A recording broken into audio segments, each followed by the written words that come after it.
Hello students, अब हम जानेंगे एचपीएससी एचसीएस मेंस का सिलेबस, प्रीलिम्स का सिलेबस। मैं इससे प्रीवियस वीडियो में आपको बता चुकी हूँ। और एचपीएससी का एग्ज़ाम पैटर्न क्या है, ठीक है। हरियाणा का ये एग्ज़ाम है और हरियाणा के साथ साथ ऑल इंडिया के जितने भी अदर स्टेट्स हैं वो लोग भी ये वाला एग्ज़ाम दे सकते हैं। तो चलिए प्रीलिम्स के सिलेबस के बाद मेंस का सिलेबस स्टार्ट करते हैं। तो इसमें 4 पेपर होते हैं, ये मैंने आपको प्रीवियस वीडियो में बताया था। अभी मैं पेपर 1 जो इंग्लिश और इंग्लिश एस्से का होता है 100 नंबर का, उसका मैं आपको सिलेबस एक बार बताने जा रही हूँ। थोड़ा आइडिया लग जाएगा जिससे आप अपनी तैयारी बहुत अच्छे तरीके से कर सकते हैं। तो देखिए, पैसेज कंप्लीशन, सबसे पहले एक ऐसा पैसेज आता है जिसको आपको कंप्लीट करना होता है, ठीक है। उसमें कुछ खाली जगह छोड़ दी जाएंगी फ्री और वो आपको कंप्लीट करनी है। ये आपका इंग्लिश लैंग्वेज से रिलेटेड होता है।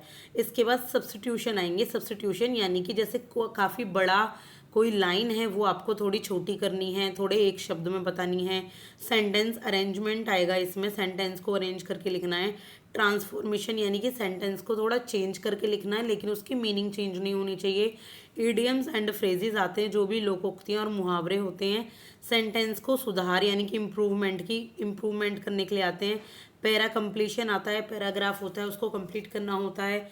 ज्वाइनिंग सेंटेंसेस आते हैं, यानी कि जैसे बट वगैरह से रिलेटेड ज्वाइन कर देते हैं ना सेंटेंस को, वो एरर करेक्शन आते हैं कि क्या क्या एरर है उनको पकड़ना, उनको करेक्ट करना। और ये सारे रिटन फॉर्म में होते हैं, एमसीक्यूज बेस्ड नहीं होते, क्योंकि ये मेंस का सिलेबस है। इसके बाद सिनोनियम्स आते हैं, समानार्थी शब्द। एंटोनियम्स आते हैं, ब्लोम शब्द। और प्रपोजिशन सेंटेंस आते हैं, जैसे ऑफ वगैरह का यूज़ करना, ऑफ का, एंड का और फोर का, ये सब का यूज़ करना। एक्टिव पैसिव वॉइस आती हैं इसमें। स्पेलिंग टेस्ट आते हैं और स्पॉटिंग एरर्स। तो ये सारा कुछ आता है आपका इंग्लिश और इंग्लिश के एस्से के किसमें एग्ज़ाम में, यानी कि पेपर 1 में।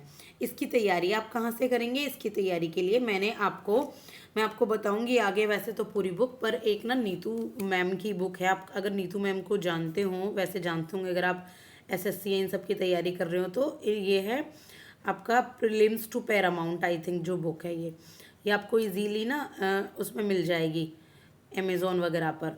तो आप वहाँ से ये इंग्लिश की बुक खरीद सकते हैं। वरना अरिहंत की भी एक सामान्य इंग्लिश बुक आती है, जनरल इंग्लिश की बुक, अब वो खरीद सकते हैं। एक ल्यूसेंट की जनरल इंग्लिश की बुक आती है, ये खरीद सकते हैं।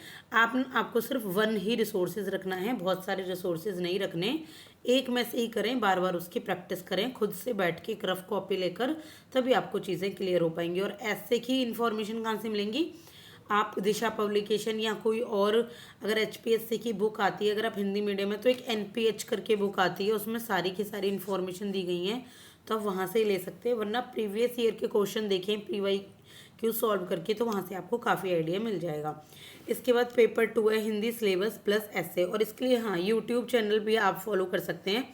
एक अड्डा 24x7 है एचपीएससी का ही, तो वो कर सकते हैं। एक आई थिंक डॉक्टर अमित के नाम से एक चैनल है, काफ़ी अच्छा, जो इनकी तैयारी कराते हैं, तो वहाँ से आप कर सकते हैं।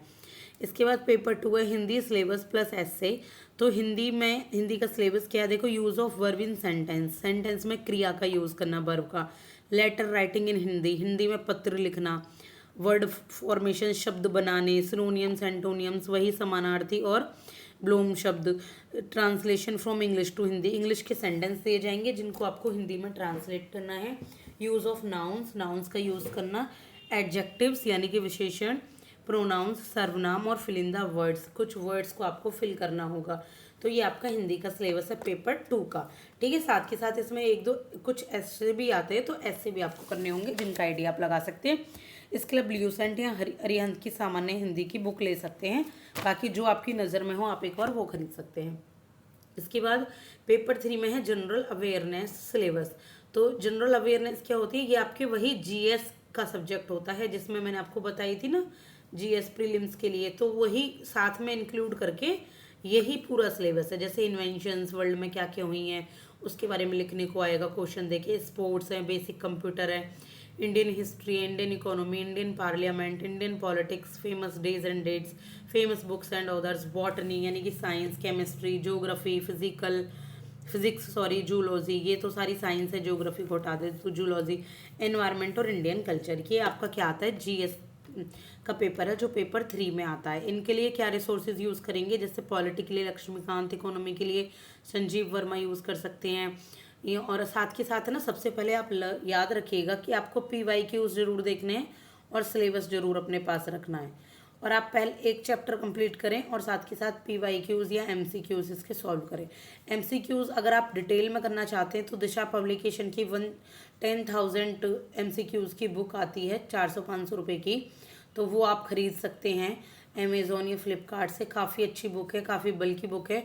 एक टॉपिक पढ़ेंगे, एक टॉपिक के सारे MCQs जितने भी बन सकते हैं वो उसमें दिए गए हैं, ठीक है। वो बुक अगर आप फिर भी कहूँगी UPPSC UPSC या HPSC की तैयारी करो तो प्लीज़ उस बुक को ज़रूर रखिए अपने पास। काफ़ी अच्छी बुक है और ये मैं कोई पेड प्रमोशन नहीं कर रही हूँ, नॉर्मली आपको बता रही हूँ। इसके बाद पेपर 4 इज़ ऑप्शनल। तो ऑप्शनल आप अपने अकॉर्डिंग चूज़ कर सकते हैं किस में आपने ग्रेजुएशन की है, या आप ग्रेजुएशन के बाद अगर आपका किसी और सब्जेक्ट में इंटरेस्ट है, आप किसी और सब्जेक्ट को पढ़ना चाहते हैं। लेकिन देखो, आपको कोई PhD नहीं करनी सब्जेक्ट में, आपको एग्ज़ाम पास करना है। तो इतना पढ़िए कि एग्ज़ाम पास हो, ना कि सब्जेक्ट में आपको कोई लेक्चरार बनना, ठीक है। तो इसके लिए आप ज्योग्राफी ले सकते हैं। इफ़ यू आर में आपका बैकग्राउंड ज्योग्राफी रहा है तो आपको इजी हो जाएगा समझने में। इकोनॉमिक्स ले सकते हैं, commerce and accountancy, agriculture, botany, chemistry, animal husbandry, electrical engineering, civil engineering, mechanical engineering और इंग्लिश लिटरेचर। तो ये इंजीनियरिंग फील्ड के लोगों के लिए भी हैं यहाँ तक। और history, Hindi, literature, public administration, if you are BBA student, MBA student और आपने पब्लिक एडमिनिस्ट्रेशन में किया हुआ है MPA या BPA तो आप कर सकते हैं। Zoology, mathematics, physics, law, Sanskrit, literature, Punjabi, psychology और सोशोलॉजी, ठीक है। अगर आपको इनसे रिलेटेड अगर पूरा ही किसी का सिलेबस जानना है तो प्लीज़ मुझे कमेंट सेक्शन में कमेंट कीजिएगा, मैसेज कीजिएगा। मैं ज़रूर इसका पूरा ही सिलेबस लाऊंगी जिस भी सब्जेक्ट का आपको जानना है, होल सिलेबस UPPSC के लिए। होते तो बिल्कुल देखिए UPSC के तो नहीं है इनके डिटेल सिलेबस, लेकिन फिर भी आप UPSC के बारे में ना जान के सिर्फ इसके बारे में जानना चाहते हैं तो मैं ज़रूर ये सिलेबस लेकर आऊँगी, ठीक है। तो ये है आपका पूरा सिलेबस मेंस का। अब मैं इसकी बुक लिस्ट और स्ट्रेटेजी आपको नेक्स्ट वीडियो में बताऊंगी।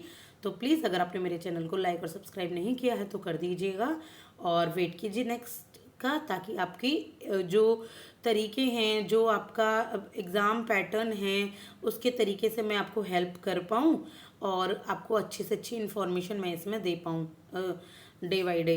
तो प्लीज़ इस चैनल को सब्सक्राइब ज़रूर कीजिए।